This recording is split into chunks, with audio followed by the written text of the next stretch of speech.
இன்றைக்கு கர்த்தர் உங்களை பார்த்து சொல்லுகிற வார்த்தை என்னன்னா, ரட்சிப்பு வந்தது. இன்றைக்கு இந்த வீட்டுக்கு ரட்சிப்பு வந்தது. லூக்கா 19:9. ஆமாங்க, இன்றைக்கு இயேசுப்பா உங்களை பார்த்து தாங்க சொல்றாங்க, இன்றைக்கு இந்த வீட்டுக்கு ரட்சிப்பு வந்தது என்று. வேதாகமத்தில் சகே என்ற ஒரு மனுஷன் இருந்தாங்க. அவன் ஏசப்பா எப்படிப்பட்டவரோ என்று பார்க்கும்படியாக அவன் கூட்டத்துக்குள்ள தேடி பார்க்குறாங்க. அவனால் பார்க்க முடியலைங்க. அதனால அவன் குள்ளமாக இருந்ததுனால பார்க்க முடியலைங்க. அதனால அவன் அத்தி மரத்துக்கு மேலே ஏறி ஏசப்பாவை பார்க்கும்படியாக அமர்ந்திருக்காங்க அவளோடு. அப்போ ஏசப்பா அவன் மறைந்திருந்து பார்க்கிறதே ஏசு கண்டாருங்க. அவனை பார்த்து, சகையவே நீ சீக்கிரமா இறங்கி வா, நான் இன்றைக்கு உன் வீட்டுக்கு வந்து நான் போஜனம் பண்ண போகிறேன் அப்படின்னு அழைக்கிறாருங்க.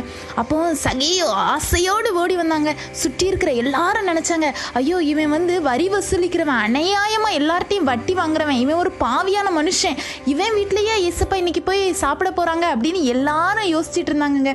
அப்போ சகியோ அவர் தன்னுடைய வீட்டுக்கு வருகிறார் என்று கேள்விப்பட்டு அவரை வீட்டுக்கு அழைத்தது மாத்திரம் இல்லைங்க, ஏசப்பா வந்த உடனே மனம் திரும்பி சொல்றாங்க, நான் யாரிடத்துல நான் அநியாயமா வாங்கினது உண்டானால் நான் நாளத்தனையை திரும்ப கொடுக்கிறேன் அப்படின்னு சொல்லிட்டு உடனே அவன் மனம் திரும்பினானுங்க.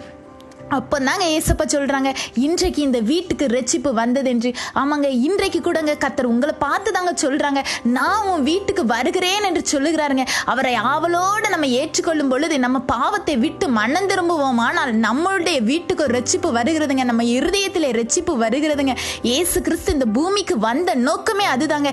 இழந்து போனதை ரட்சிக்கவே அவர் வந்தாருங்க. பாவத்திலே சிக்குண்டு இருக்கிற உங்களையும் என்னையும் மீட்கவே அவர் இந்த உலகத்துக்கு வந்து மரித்து 3ஆம் நாள் உயிரோடு எழுப்பினாருங்க.